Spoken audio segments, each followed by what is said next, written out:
Welcome back to page 121. Today we're going to jump into issue 91 of Dragon yet again.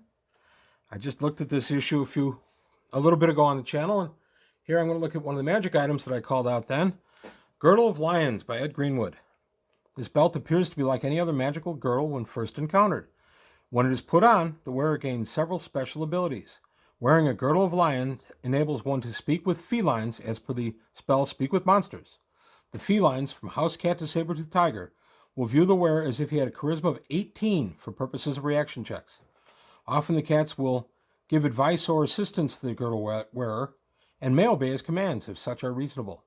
The wearer also gains the ability to land after a fall in such a way to minimize physical damage.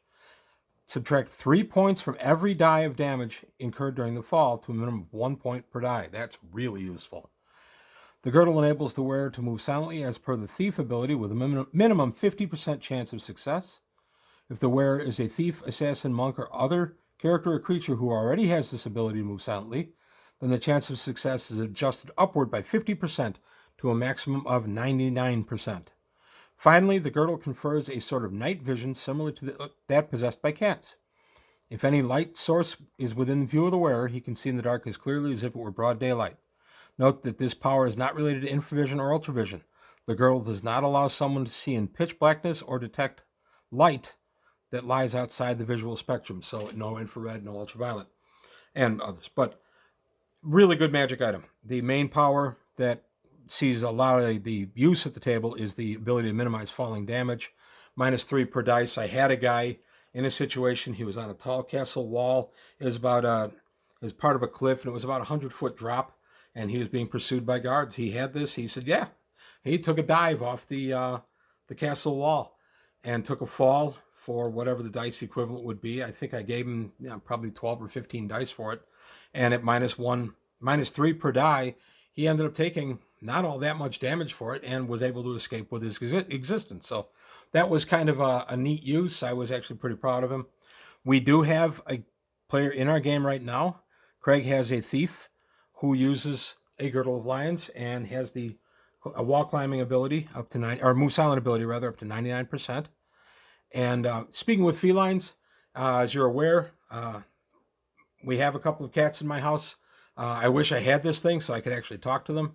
Although Caesar, our one cat, is actually very verbal and is able to get us to understand what he needs. In fact, one time they go out and they play in our attached garage sometimes, but the garage is unheated. And it was a colder day, and Wally had been out there and unknowingly got left out there by one of us. Caesar was aware of it and came and pestered me no end and kept running to the door where Wally was. And I opened the door and Wally came running on in. So Caesar actually saved him from at least more time in the cold, which was pretty good. And the funny thing is, they don't even get along that well. But Caesar is very much one of the Pride Masters, and he watches out for the others in his little group. But back to the Girdle of Lions.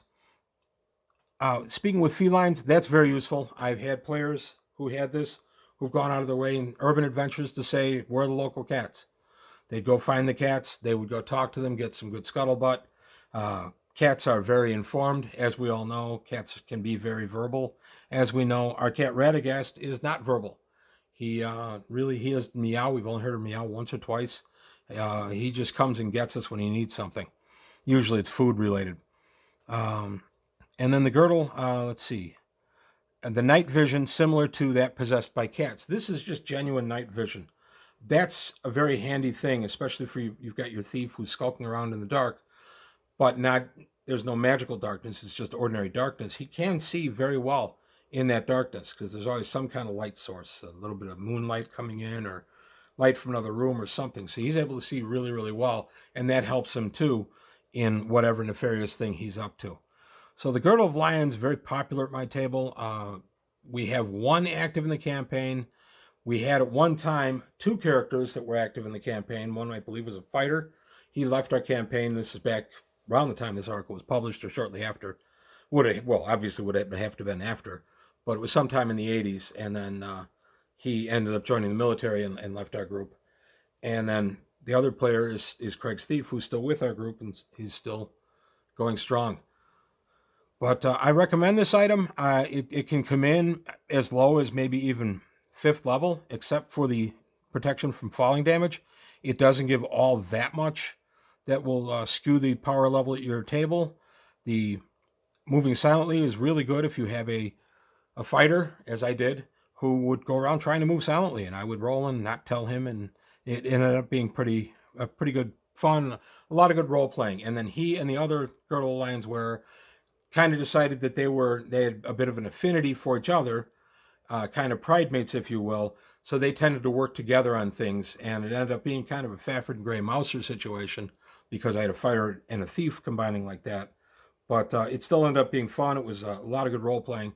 So I was sad when the other Girdle went out of our campaign. But I also have a thief who has this Girdle, and I have used it for many, many years. I started that thief probably 84, 85.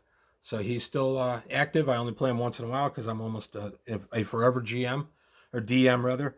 But I do get him out once in a while and have some fun with it. But that's all I've got today on page 121. I want to thank you for your time. Thanks for watching. Please like and subscribe if you enjoyed the video. Tell your friends.